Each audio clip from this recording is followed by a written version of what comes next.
Mobile দেখতেছে। মোবাইলের মধ্যে সে একটু খারাপ দৃশ্য দেখাচ্ছিল। এমন সময় মেয়ে গিয়ে ঘরে ঢুকলো। মেয়ে ঘরে ঢুকে দেখলো বাবা তার মোবাইলের মধ্যে খারাপ দৃশ্য দেখে।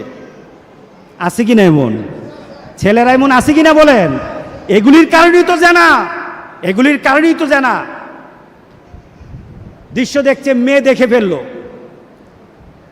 মেয়ে তখন বাবাকে বলল, বাবা তোমার লজ্জা লাগলো না? লজ্জা করে না? একটা শব্দ বলেছে, লজ্জা করে না বাবা, লজ্জা করে না বাবা। মেয়েটা ঘরে চলে গেল। সেই বাবা যন্ত্রণায় ভুগতে আরম্ভ করলো। আরে আমার মেয়ে দেখে।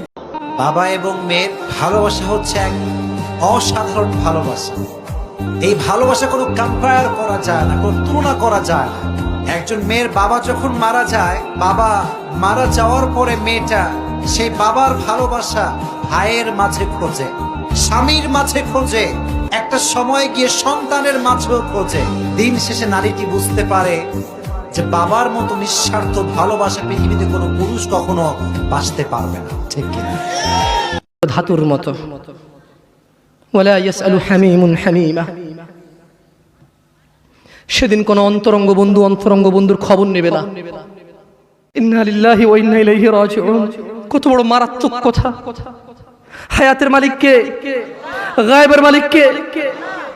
সে কিভাবে বলে সে পরে আসবে? সে মাগরিব পড়বে না, ঈশা পড়বে না, ফজর পড়বে না। সে মাগরিবে বলে কালকে ফজর থেকে পড়বো। সে রাতের গ্যারান্টি দিচ্ছে সে বাঁচবে। লিখে দে তুই রাত বাঁচবি।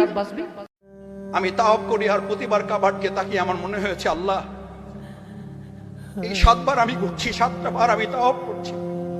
এই 7টা বার তাওয়াব আমার জীবনের জন্য শেষ না হয়ে যায়। আমি যেন আপনার পিছনে ঘুরতে পারি, আমি যেন ফ্ল্যাটের পিছনে না ঘুরি, আমি যেন প্লটের পিছনে না ঘুরি, আমি যেন ব্যবসার পিছনে না ঘুরি, আমি যেন গাড়ির পিছনে না ঘুরি, আমি যেন বাড়ির পিছনে না ঘুরি, আমি যেন ব্যবসা, আমি যেন ডেজিগনেশন, স্ট্যাটাস, মর্যাদা, সম্মানের পিছনে না ঘুরি। আল্লাহ আমি যেন শুধু আপনার পিছনে ঘুরতে পারি।